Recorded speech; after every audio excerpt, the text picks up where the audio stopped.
disposal and storage, processes that can be implemented either now or potentially in the future to actually manage salt in some way that could be beneficial to a given area. And the highlighted area now is becoming increasingly important, is looking at, we can talk about brine disposal and storage locally or regionally, depending how big you want to define your region, but we also need to talk about it in the context of moving it and possibly moving it out, in this case, out of the Central Valley, and that will become more clear here in just a moment. So we're just going to give you some very brief highlights from the Phase 2 report, and there's a lot more information if you're interested in looking at that.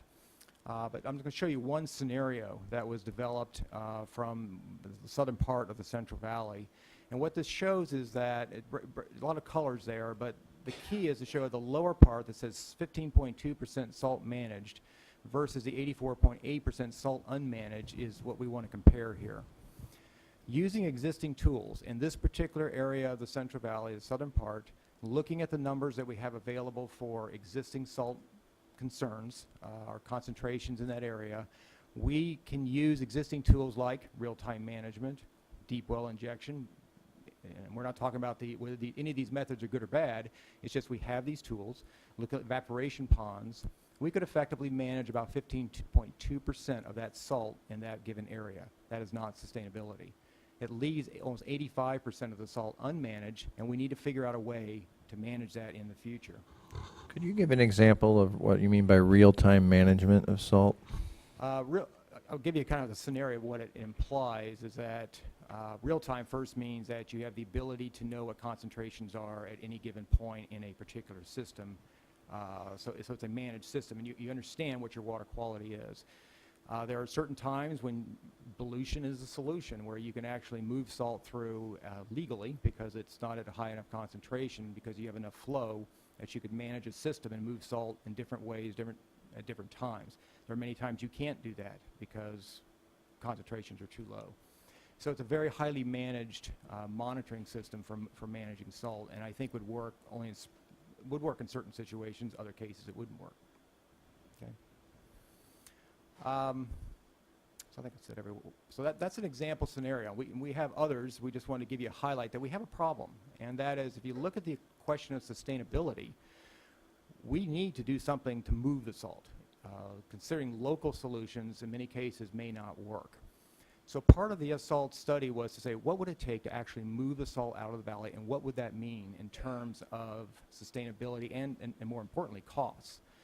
So for this particular slide, what we're showing you here is that we've already kind of done a very high-level conceptual analysis of what this entails and what it would look like. The figure on the right gives you a couple examples of routes of where you might develop what is called a regulated brine line, which is one way to move salt from one location to another. There is no brine line currently in the Central Valley. There are examples of course, brine lines in Southern California in the Santa Ana watershed. Right. In this particular case here, a brine line is probably the most efficient way. We also looked at trucking salt, look at rail movement of salt. These are not. But that would require you to dewater it that much more, right? Yes, and also you start considering the energy and the other environmental impacts of that type of salt movement. It's not necessarily the best way to go.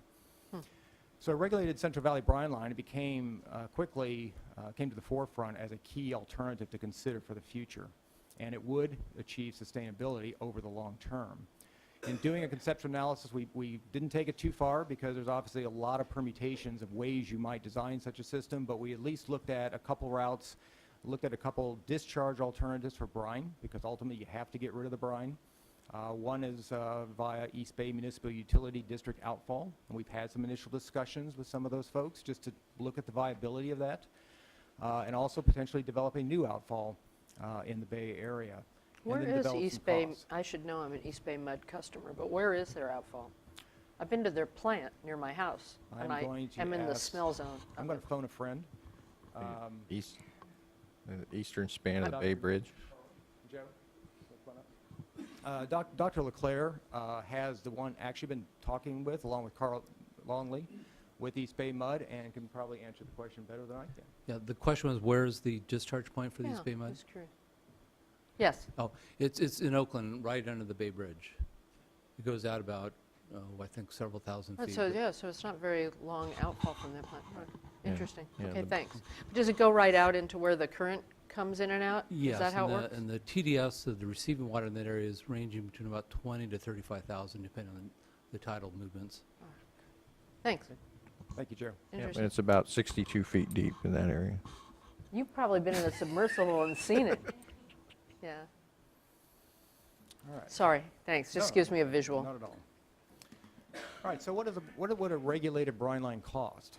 And we've done some initial calculations on this, and I first want to emphasize this is based on a scenario. So in the scenario requires you to understand how many desalter facilities you're going to need to concentrate brine, how many extraction wells you need. You have a lot of permutations. So these are ballpark conceptual level interesting. costs, not to be memorized and taken home. On the left side, this is for an outfall to San Francisco Bay, a new outfall. We have estimated, north of $7 billion to actually construct a regulated brine line through the Central Valley out to that location. On the right side, the annual O&M costs are estimated at almost $800 million. Not a low-cost Right. project.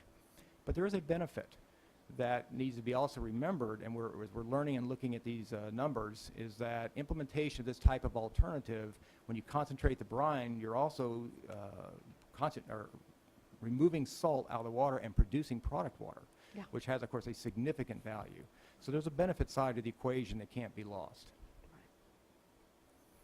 And so as a last slide, just to close out where we're at right now, is that one of the things is when these costs get put on paper, you have the initial sticker shock, but it's always helpful to go back and look at what does the cost of doing nothing.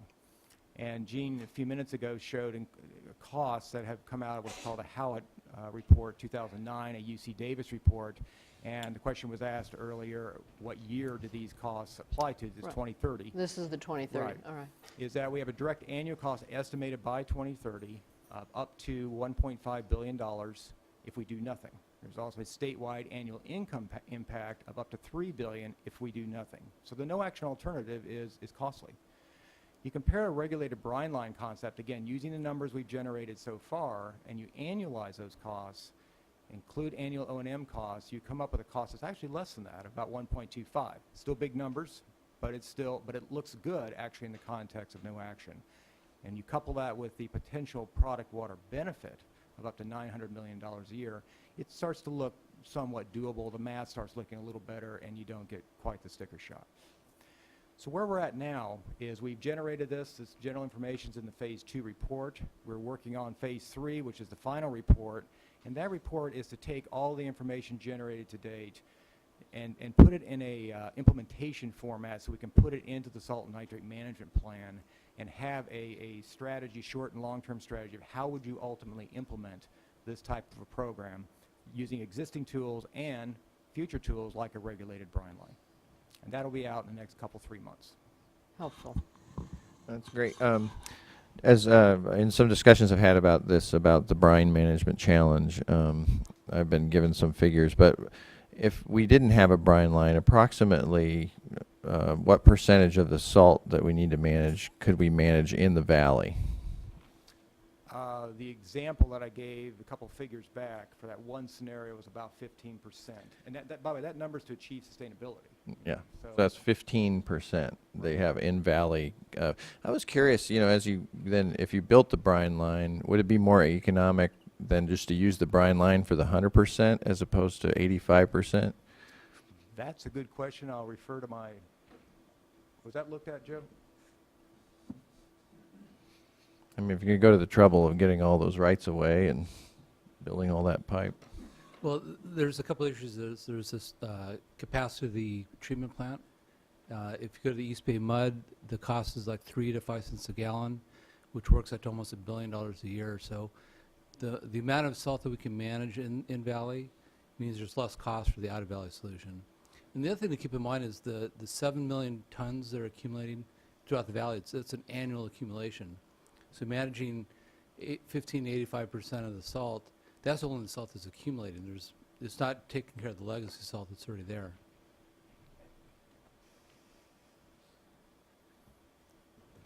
Are you going to be, as you look at this, the salt issue, maybe the nitrate issue as well. Are you going to be looking at the climate issues associated with that and what some of the alternatives are for reducing climate impacts in terms of, biogas or in fuel cells or that sort of approach, which is something that is being looked at in Southern California, where they have salt buildup, and so they're experimenting with some ways of making use of that buildup, not just getting rid of it. Right. Oh, good. The Phase 3 report will include a matrix evaluation of different alternatives, and all the ones we talked about here, including the brine line, and there's pros and cons and different things. So anything where there are side benefits or side negatives, from an environmental standpoint, those would be brought forward there. But at a very general level, the Phase 3 report will not look at them in detail. Some of what you're describing there probably would, we still have an environmental analysis to do for the whole SNMP in general, where part of the environmental analysis would look at climate change issues and the like as part of that. So I suspect it would come up more there.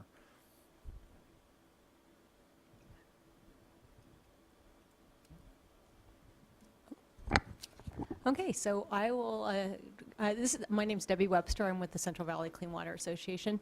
And I will go ahead and close this up by telling you how we're moving forward and what some of our next steps, and do a little bit of summarizing too as I go along. Great.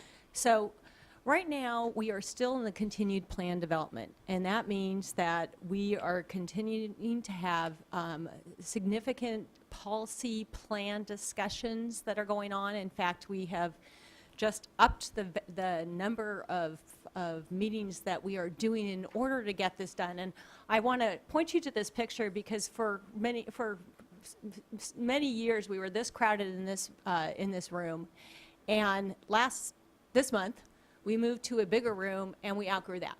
So we are moving again to another one. This has taken a significant amount of resources and people that are at the table trying to work out a workable solution. And so that will continue to happen over this next year and will be a large focus of at least the stakeholder effort on that.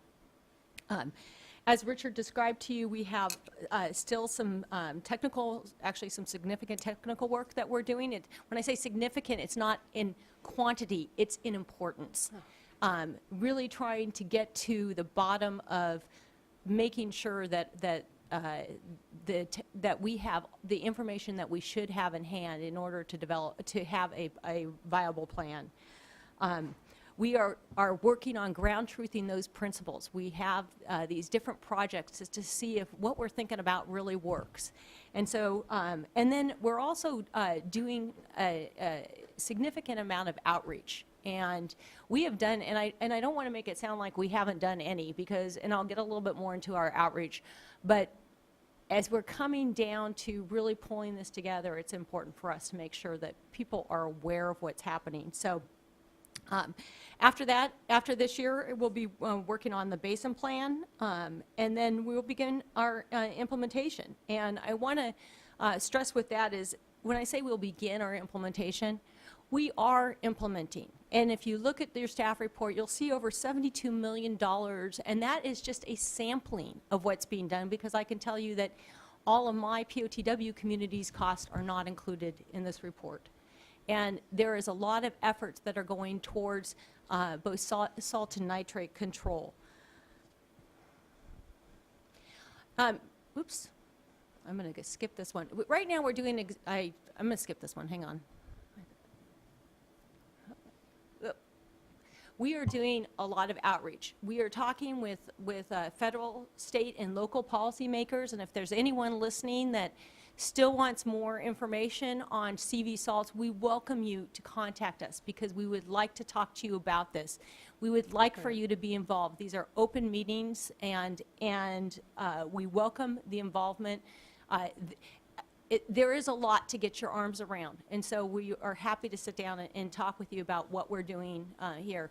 And as we're out doing outreach to kind of some of the players that have been at the table as representative of larger groups. So with our agriculture, the POTW, stormwater, industrial, environmental justice, and advocacy, and water supply and delivery. We have people at the table, and they have been there, but getting that to a broader audience that knows what's going on, what we're talking about, what might be expected, what some of the outcomes might be, it's very important to us. So we're doing that outreach, and again, I put out that invitation. If someone wants to know, or they know of a good forum, we would be happy to be there. And I forgot to put on here is actually we do quite a bit on when they have SALT conferences. We are there. We're talking. So and we're utilizing the experts there.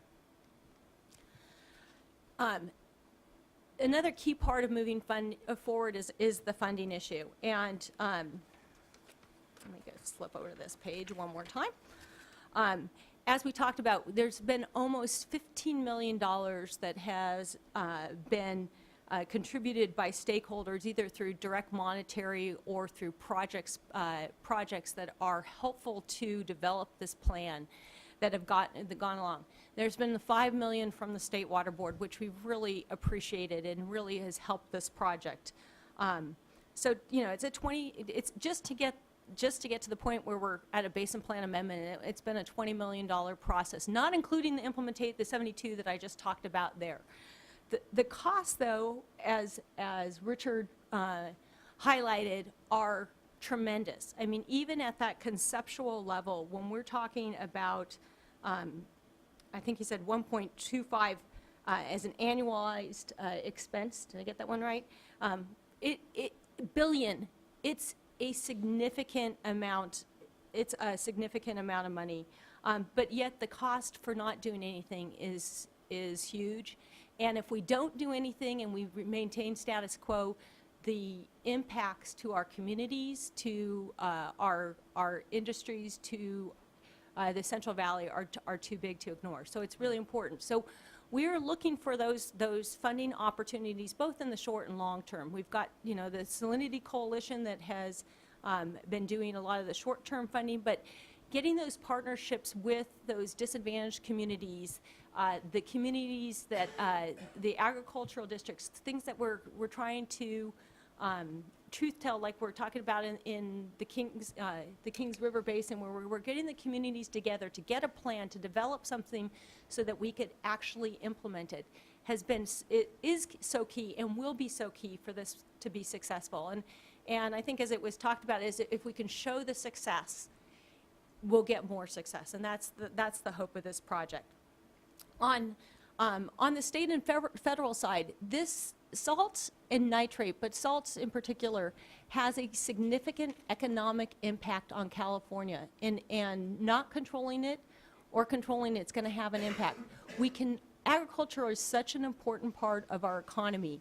Those communities in the Central Valley that are able to support the agriculture, that are sustained through there, are just as important. And we need to make sure that there is buy-in both on a state and federal level. We will be looking for additional money. We'll be looking for matching funds. These types of projects will be so important. And in order to make a long-term sustainable project. One thing I want to actually mention on this, and I think I can, actually I'll go to the next slide first. What we hope to get out of this, compliance with the recycled water policy. That actually will be kind of the first box that's completely checked, and we anticipate making our deadline of May of 2016. We will need to update our basin plans in order to implement this, and so that would be our next outcome, and that will lead to actually implementation strategies. And earlier, or last week, David, as he was talking about this project, he said, we call this a salt and nitrate management plan, but it really is, at this point, a nitrate and salt management plan. Nitrate is our pressing issue. We will be dealing with that first, and the protection of our users. So that's the goal of this project. We want to make sure that our community, that, you know, no one is not drinking safe water. But we also know that there is not a limited pot of money to be able to do these things, and we need to prioritize and make things work. So we will start on the nitrate side. The long-term salt project that Richard described to you is a long-term project, but with that comes a long-term nitrate solution too, because nitrate is a salt, and the way that you treat nitrate is the same way you treat salt. And so you deal with them in the same way. But through this process, what we are looking for is that we will be addressing those impacted areas in the valleys. We will be having flexibility for innovative solutions, and we will be giving that regulatory certainty to both the communities that are drinking the water and to those that are using the water of a solution that they can actually implement and feel like they know what's going to happen, instead of the alternative, which right now is, as David said, you know, might be just, I just can't do this anymore. I'm going to hang up. And that's not, to us, that's not sustainable. So I'd be happy to answer. Oops, I think that was One of the outreach areas that I would recommend you pursue, and I think actually we can do the same thing, is with the Strategic Growth Council. They are getting not a huge amount of money, but you know, it's more than I'm used to. $100 million, I think it is, from the cap and trade from this year. It's in the budget, and the money goes to the Strategic Growth Council, but then it goes out to the housing department and state housing, as well as transportation. And particularly on the housing side, if we are going to move toward dual plumbing, where you have a drinking, you're treating an in-house situation for drinking water, you have a way of getting drinking water only into that house, and then can siphon off the rest for the yard or for other things. The housing department needs to know that this is a potential, if not a something that's real, and possibly could start doing some pilot areas. And my guess is that they have not a clue that this is going on, particularly in the valley. They'll be particularly interested in the valley because that's where a lot of the money is being concentrated. And so so I would strongly recommend that you do a presentation on this whole effort to the Strategic Growth Council and to their satellite groups that are involved. And certainly the Office of Planning and Research, as well as the California Air Resources Board will be a component of that, so you can kind of do one-stop shopping on that side. Thank you. That's very good. Other comments or questions? All right, I have a comment and a question, but it's for my colleagues here, which is, and I'll have a comment for you before we close too as well. But I really appreciate the thoughtfulness you all employed in giving this money and then asking for these annual reports, because it is a very complex issue. And the difference between last year's and this year's is really striking to me in terms of how much progress has happened in the last year and how dynamic this is. So it's a huge endeavor. My question for both of you is just, is this what you envisioned? How are you feeling about this so far? I know it's not done. I envisioned it moving a lot faster. But I think David and Debbie has known that for quite a while. And I guess I too want to thank everyone for the effort that you've put in to date. I will say that in addition to, I guess when we first started this many years ago with that seed money, I actually had expected things to move a lot faster. And the other thing that I had expected was for the stakeholder participation to be a little bit more balanced and inclusive. I know that the way that it was structured, and we've had this discussions in terms of the executive committee and those who participated and those who contributed financially to participate. But the issue has come up many times in terms of the environmental justice, the environmental organizations' participation in this effort, knowing full well that the successful outcome will depend a lot on their participation and their input. So I'm still a bit uncomfortable at this point, so many years later, that there still does seem to be that kind of a robust engagement by all the stakeholders that I had hoped for, recognizing, of course, the challenges involved for funding and supporting that level of engagement, and recognizing from your own presentation the outreach efforts that you're putting into the effort.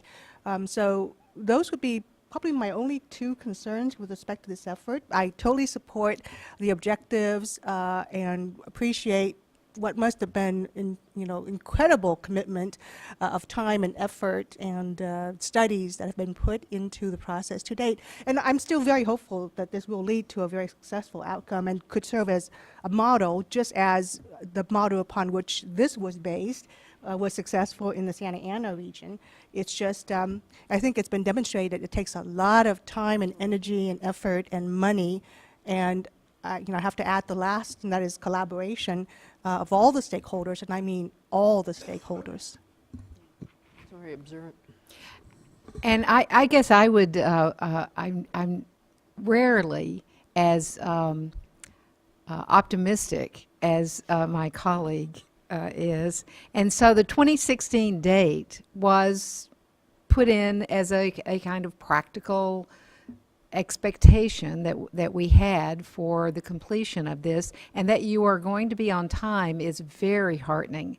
So in some ways I'm very glad that you are meeting that deadline, and that the deadline is has served some purpose. The annual presentation has been something that we did not when we first when we put in the requirement in our recycled water policy. We didn't put in an annual report because you were getting so much money and it was such a big project. We added that. I think that has turned out to be much better than I could possibly have envisioned. And in some ways, I wish we were hearing more from some of the other regions, particularly those regions that have chosen not to do anything. And I think I think we need to take the lessons that you're learning and the lessons that have been learned in Santa Ana, because they're a bit ahead of you, and perhaps have a meeting, maybe not a board meeting, but a committee meeting of people who are working on salt nutrient plans and those who are not working on salt nutrient plans but should be, to make sure that lessons learned and the benefits as well as the costs are being discussed, and maybe there are things that people can learn from you, and maybe that you can learn from others. Could I just address the participation question for a little bit? Go ahead, and that then we have two speakers as well. Tam brought up. We may have Participation more, in CV salts has grown significantly over the last few years. I mean, as Debbie pointed out, the room's much larger, but and participation in the executive committee, basically the policy side of this that's dealing with these policy issues, is open to the public. Everybody can come. It's not just those stakeholders who are funding this project. So it's everybody. And the disadvantaged communities, as well as the regional board, are on the executive committee, so they have a seat at the table, and they always have. Now, to our delight, actually, the disadvantaged communities, as of late, have been attending very regularly. Phoebe Seaton has been coming at every meeting. We appreciate that she's there. I know they have limited resources, and this is another process that takes a lot of time, and we do appreciate her attendance. Laurel Firestone has been there to the extent she can. But prior to them coming, we've tried to reach out to them and make sure we understood what their concerns were. And we're not going to be able to understand the nuances and all the details of it, but we try and address those. Understand that the issue of addressing and meeting the needs of those folks that have drinking water issues are paramount in our project. And all of the stakeholders understand that. I think it was tried to be central in our presentation today. And we welcome their presentation or their participation. And again, we'll outreach as much as we can to make it as efficient for them as possible to get their feelings heard. This is frequently an issue, particularly in large, grand, multi-year, effort. And the way I've seen folks deal with it, sometimes successfully, some not, is for us to figure out if we can help support their engagement. We, you, et cetera, tends to help. Yeah, and sometimes we've done some, before they were coming regularly, we would go out to them and have some of our staff and other folks sit down and talk with them and make sure we understand what their issues are. And we're always welcome for that sort of dialogue, whether it's in the executive committee or after it or whatever. To the extent we can understand the issues and the concerns, we'd rather address them up front because we know they'll present them here at the regional board and at this board. And we invite to understand what the hurdles we have to overcome. And if I can just go ahead and give Laurel a heads up, since I think she's scheduled to speak. Yep. When you come up, I would really like to hear from you, your thoughts and recommendations on how CV Salt could expand or be more successful in this engagement of EJ groups. Other comments? Do we have any other cards or just the two I have?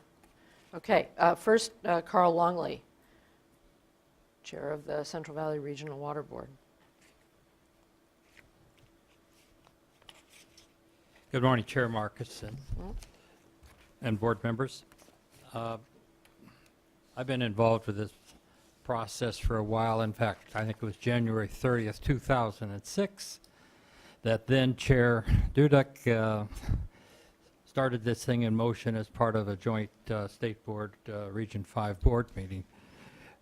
Those first few years were slow, admittedly slow, as we tried to find our way.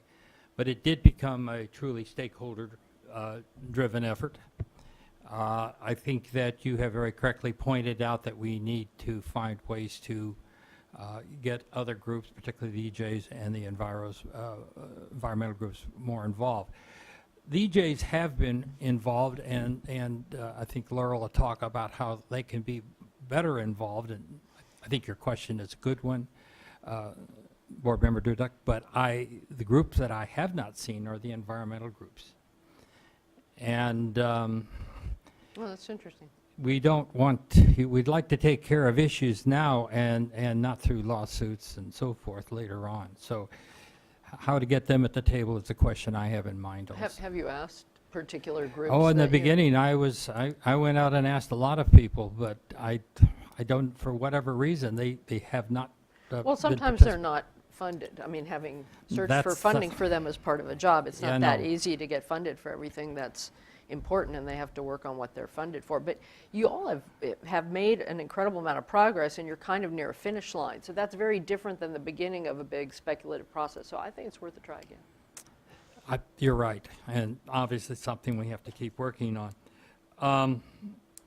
It's been already discussed, as part of the slides was about the alternative compliance process.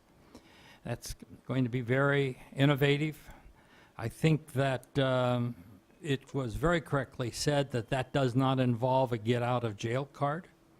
There still may be some ag shutdown if they are not making that kind of effort that they have to make to be able to reduce or eliminate discharges that impact groundwater or surface water, for that matter. So it's not a get-out-of-jail-free card, but it is a mechanism of bringing, keeping economic activity going. And, you know, I reflect back on 2007 when the regional board was having its dairy workshops and hearings.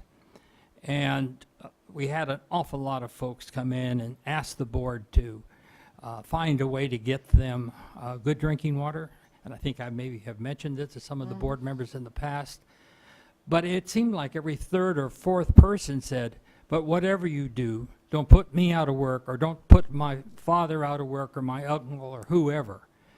Employment is so important in these communities that are already heavily impacted by low employment. And keeping the economic engine is very important. Keeping the economic engine going is very important. First of all, to provide jobs and economic well-being for the workers, but also to provide the funds that are necessary to make this happen. And in my book, anyway, there are two criteria, very important criteria that we're trying to do. And first of these is to remember that safe drinking water is a basic human right, and to provide safe drinking water. And the second one is, of course, the economic engine that I've been talking about. And our issue, the thing that we have to accomplish is make those two work. The other thing I'd like to talk about just a moment is the discussion on the brine line and so forth. The concentration of the brine in that is, I just checked, is on the order of 25,000 parts per million. I had been earlier saying 30,000 parts per million. This will actually provide an advantage to a very fresh water that is going out into the bay. And in that it'll solve it up, and from an environmental standpoint, It can be helpful. have a positive impact. We also want to minimize the amount of that is going out from a volume standpoint by getting multiple uses out of the water. As we go through this, you always have to look at, can we derive some sort of revenue stream out of what we're doing? Can we we import about 800,000 tons of gypsum into the valley a year. Can we be reclaiming some of that gypsum and recycling it? It certainly would decrease the amount of salt that's we're having to deal with, if you will. Board Member Moore, I don't know about keeping it in the valley. We've talked about creating a new Salton Sea, and I don't think the State Board would like to see a new Salton Sea. That's not where we would like to go, but that's about what it would become. We have the other added issue of selenium.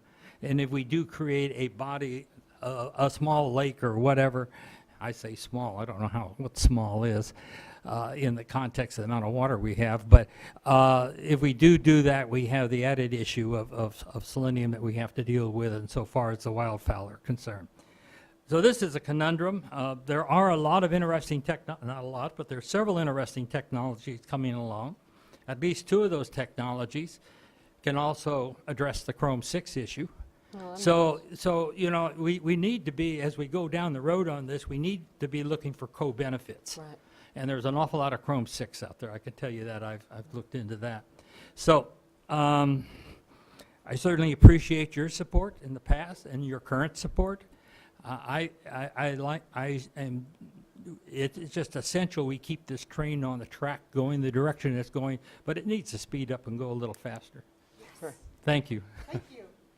Thank you, Mr. Longley. It's a really pretty grand scheme, I have to admit. Next, we have Laurel Firestone, Co-Executive Director of the Community Water Center. Thank you for coming, Laurel. Hello, can you hear me? Is this, I don't have to turn it on. Okay, thank you. I'm here on behalf of Community Water Center and also Leadership Council for Justice and Accountability, so Phoebe Seaton, who's been participating in the monthly or more and sometimes weekly meetings that have been happening, and Jennifer Clary from Clean Water Fund and Clean Water Action, who's also been participating in CV salts for years now. All of us have been collaborating very closely. We focus on communities without safe drinking water. And we've been following this process and participating collaboratively in this for years. I think we're at the point now where we feel like we have been saying our concerns over and over again in this collaborative process on a regular basis, and those concerns have not been addressed. There's not been adequate progress, and we're losing confidence in whether this process and this plan is sincerely trying to address the issues and goals that it set out today for you all. And I think when we talk about what would encourage EJ and disadvantaged community participation and environmental community participation in collaborative processes, it's to feel like the group is sincerely trying to address the issues that we're bringing forward. And when we feel like we are just being given lip service and asked to attend meetings and none of our concerns are addressed, then we don't really want to continue to fundraise for us all to come on a regular basis, monthly, if sometimes weekly, to provide input into a process when our input is not being taken into account. I will say, you know, I think that that's harsh words to say, and I don't say that often. We've really been trying. I think that there's a lot of people, including the panelists today, and many of the facilitators, who have also been really trying in this process. So I do think that there is a lot of goodwill and good intentions. I think the plan and the goals set forth are good intentions and good goals. We really appreciate being told that, you know, nitrate and safe drinking water are first priority.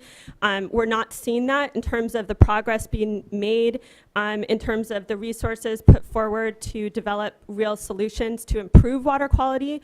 We're seeing instead resources being put forth to basically facilitate continued degradation and pollution without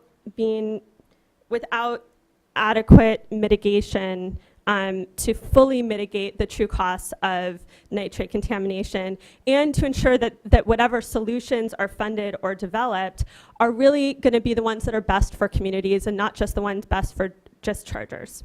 I also think really fundamental, and this, you know, to me was just the presentation really underscored some of the frustrations we've been having in this process, and that is to continue to characterize nitrate as a legacy issue when we've spent, I don't know how many millions of dollars in studies, continued monitoring, and studies continue to show that this is a continued problem. It's, in fact, the example about why we need a project like this is because contamination and pollution is continuing from our dischargers, which we understand is a problem. But it's also one that if this program is really going to address that issue, they need to honestly talk about nitrate as a continuing problem, not just a legacy issue.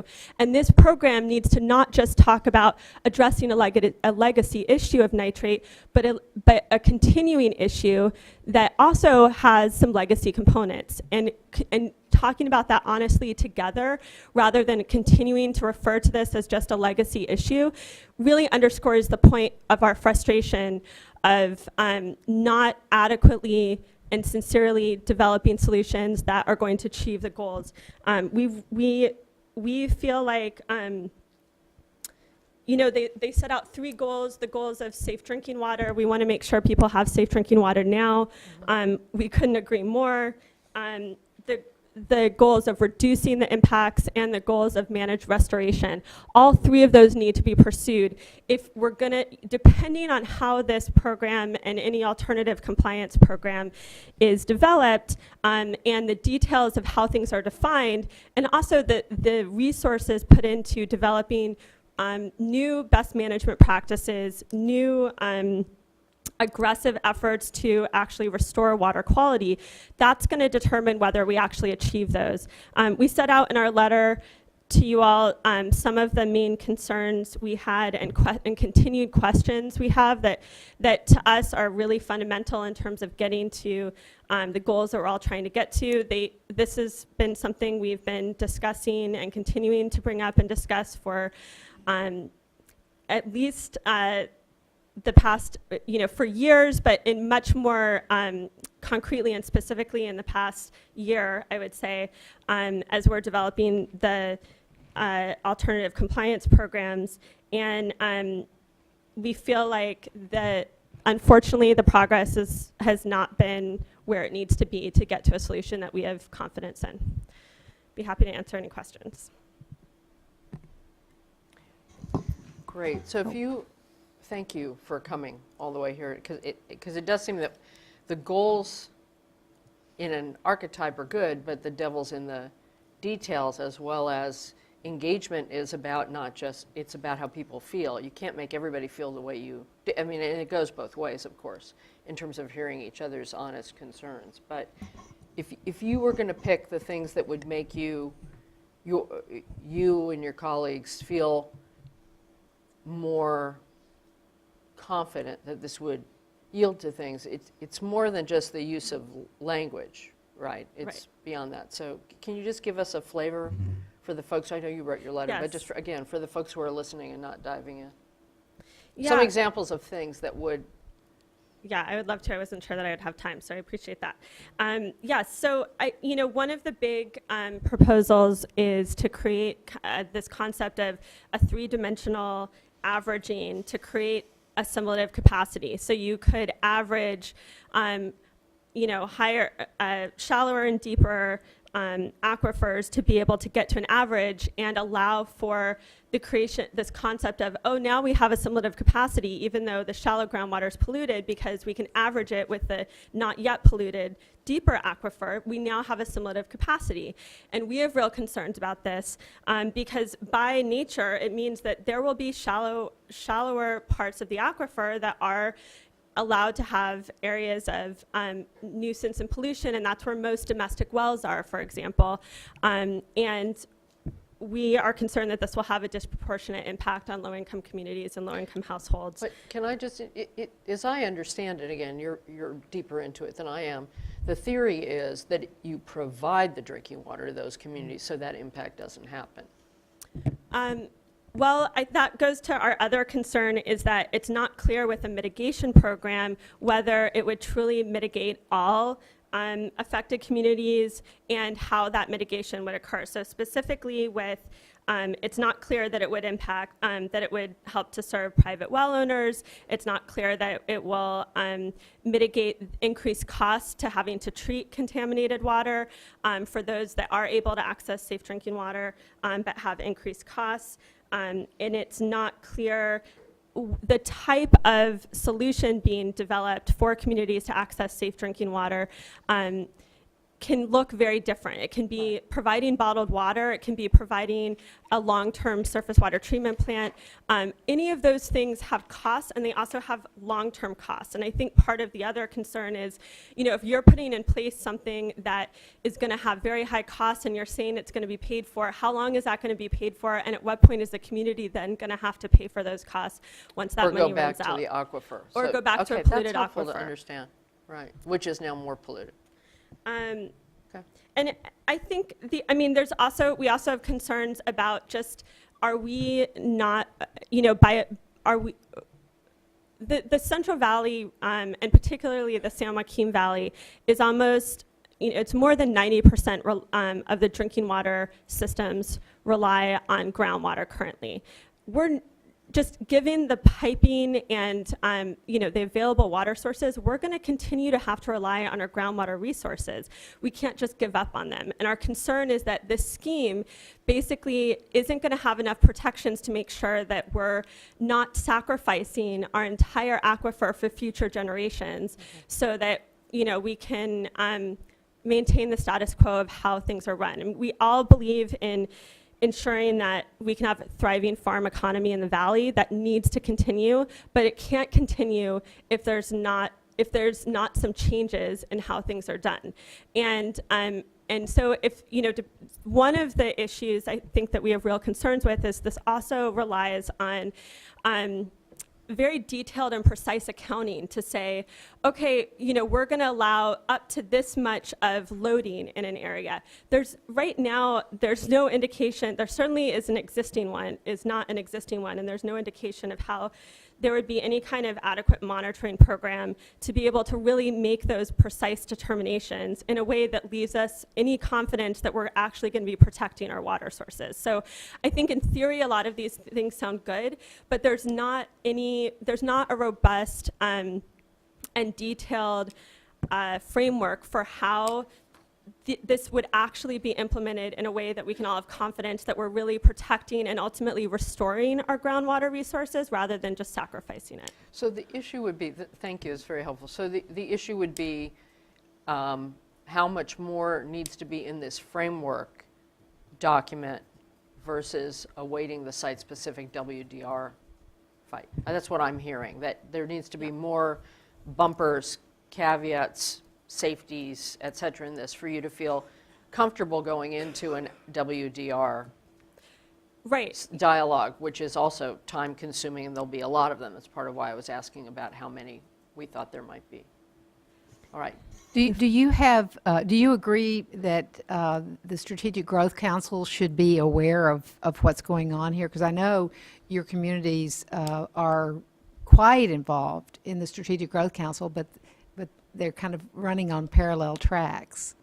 Yeah, I mean, I think that at this point, I mean, we need to bring as much resources to this issue as we can. I think they're really key. You know, we've actually brought some of their funding in Tulare County to look at a regional drinking water solution with Allensworth and Alpa in that area, and partnering with Angela Water District, I think, and looking at well swapping for, well, you know, an ag well where there's good water for a community drinking water well where there isn't. I think there's a lot of really great solutions and potential out there. We really believe in that. That's why we have been fundraising to participate in the process, is that we believe in the goals and the value that this brings. But we really need some more sincere progress and framework to have us have confidence that this is moving the way it needs to go. So, if you can, what might this group do in the next 30 days, 60 days that will help build that confidence? Well, I think that, you know, there's been a small group that's been meeting with around the policy of the alternative compliance. We have a list of specific concerns and issues that we think need to be addressed to create a framework that we all feel comfortable with. I think, you know, if we can get some real answers to that rather than, you know, we'll figure that out later, and that, you know, I think we all want to figure that out, but it needs to be sooner rather than later. If we can make progress on that in the next 60 days, I think we would feel like we would have confidence if they're, at least if they're, you know, able to address the questions and concerns that we've laid out. Thank you. And I also have to agree with the chair that what you've said today is really helpful. At least before your comments, in just reading the letter, I was concerned that there was not an agreement on the I guess some of the philosophies that are embedded within this approach, and that is the idea of looking for alternative compliance measures, of looking at things such as, you know, different approaches towards assimilative capacity. I was concerned that that was sort of like a dead-on arrival kind of philosophy for you and some of the EJ groups and perhaps environmental groups too. What I'm hearing, what I'm hoping I'm hearing from you is it's the details that go with that. It's the monitoring, it's the mitigation, it's the oversight by the Regional Water Board. It's all the parts that goes into ensuring that these creative new ideas towards regulatory efforts in the Central Valley and throughout the states will result in the kind of environmental improvements that we all want to see when it comes to drinking water, when it comes to surface water quality, when it comes to economic improvements. So the philosophies themselves are not dead on arrival, it's just working out the details. Yeah, that's right. I think that's why we've been, you know, that's why we've been participating and trying to contribute and get to a point where we can find a win-win. I think we have to for the future of the Valley. And I think we need to do more to be able to get there. Yeah, it's very challenging. I've worked on alternative compliance things in a variety of my previous jobs, and it's hard. And I think we're hitting the point which is somewhat hardest, and it's hardest before it gels. So I'll put a little thought into just thoughts and ways to be helpful. And I really appreciate Board Member Diadamo trying to get to so many of those meetings, and I might ask other colleagues to tag along, but never more than 2 at a time. and then never talking to each other about that issue except in front of everybody here. So as some of you who follow us know, sometimes we need to have long conversations with each other because we can't have them otherwise. Beyond your buddy on the one issue. I'd like to just comment on tone, if I might. And I really appreciate, you've helped me to better understand your concerns, because when I got the letter, at first I thought, gosh, what am I missing? Because the consultant that's leading up these discussions, Tim Moore, and I think he sent a response. You have his letter. So I just think he does a remarkable job. Somebody's got to lead the discussions. It's very complex. And the last couple meetings I was at, where there's this framework chart where it's just really conceptual ideas. What are the different regulatory options? What sort of options do you have right now?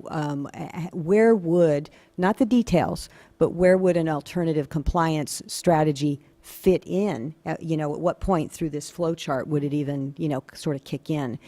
And my sense is that he does a very good job not addressing EJ concerns, but highlighting them as he goes through the different approaches. He'll flag, this is one approach, but this is an area that, the EJ can, he'll say, Phoebe, this is probably something Phoebe would say. And so I just think, one thing that I did miss was it's very collegial, the tone is good, there's a great deal of respect.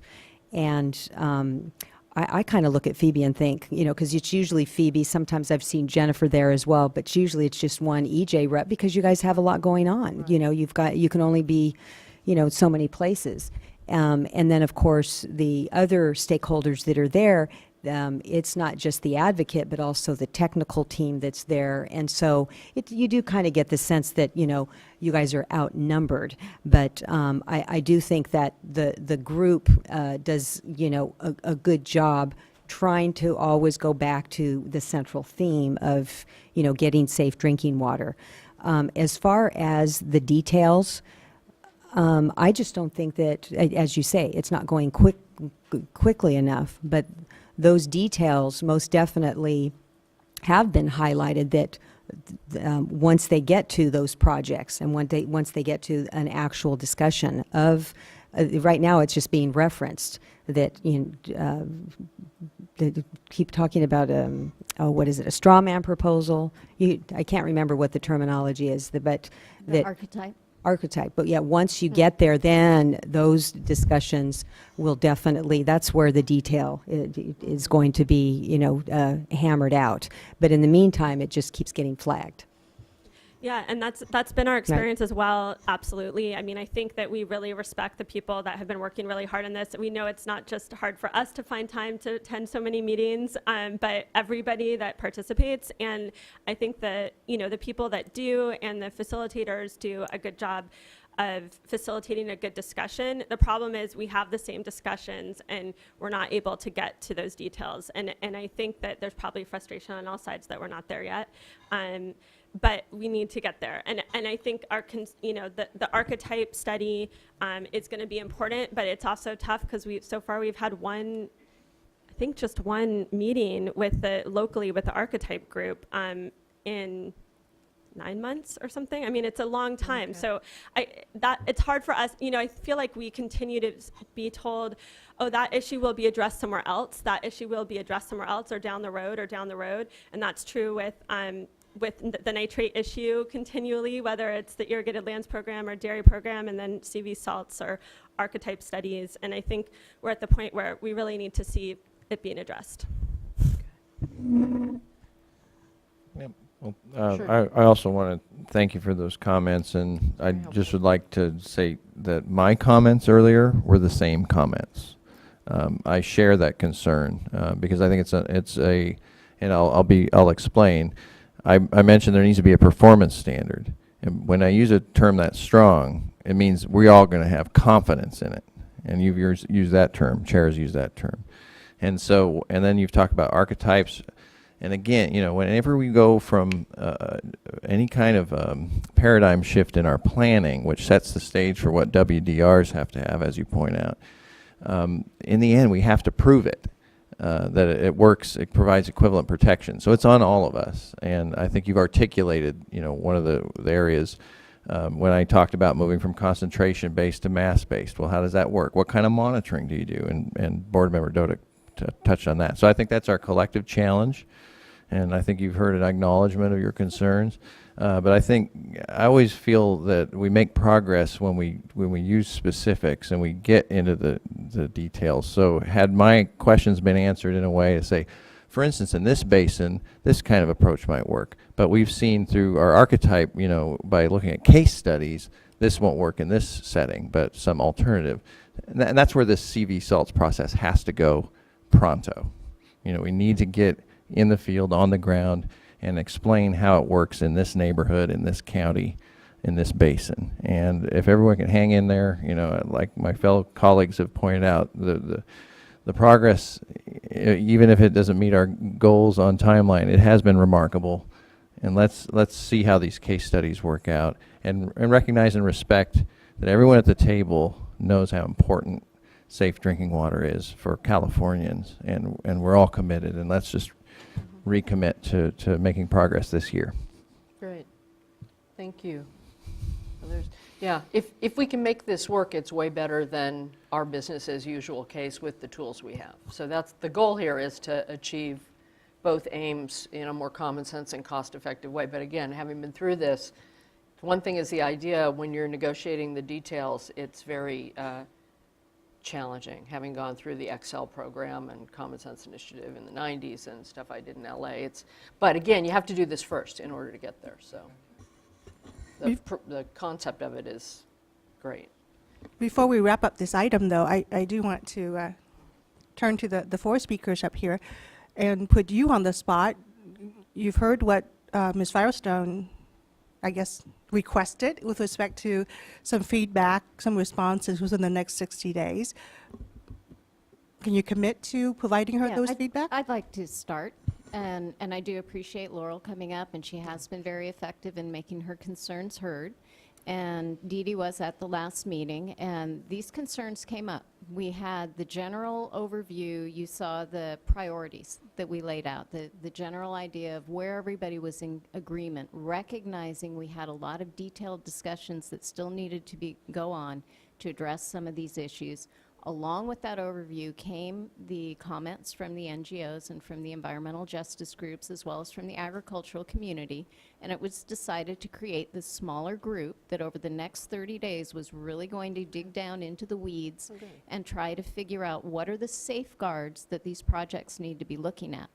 Simultaneously with that is the archetype study. We recognize we're delving into new areas, and we need to see what is going to be effective on the ground. And this is where Alta Irrigation District comes in. They already have some processes in place where they're looking at doing an alternate water supply. That was in place before we started looking at this alternate compliance strategy. And this is our opportunity to use that, figure out what works in that process, and how do we address the bigger issue of getting safe drinking water to everyone that's covered in that area, not just the communities, but the people that are tapping the groundwater directly. So again, these are certainly on the table. They're things we're addressing right away that we're trying to move forward on as quickly as possible, but also making sure that we cover all the angles. And Phoebe was nice enough to say she'd participate on that committee, so I'm sure there'll be plenty of lively discussions in the next 30 days. And we're hoping to bring a stronger framework back. Again, simultaneously looking what's working on the ground. Where does it work? Where do these ideas not work? I just wanted to, I think, Felicia, you sort of hit on this a little bit, if I got it correctly. I'm a little bit under the weather, so not thinking as clearly as I'd like to. But the dynamics of how much detail do you put in a salt and nitrate management plan, and how much detail do you put in a basin plan amendment? At what level, how much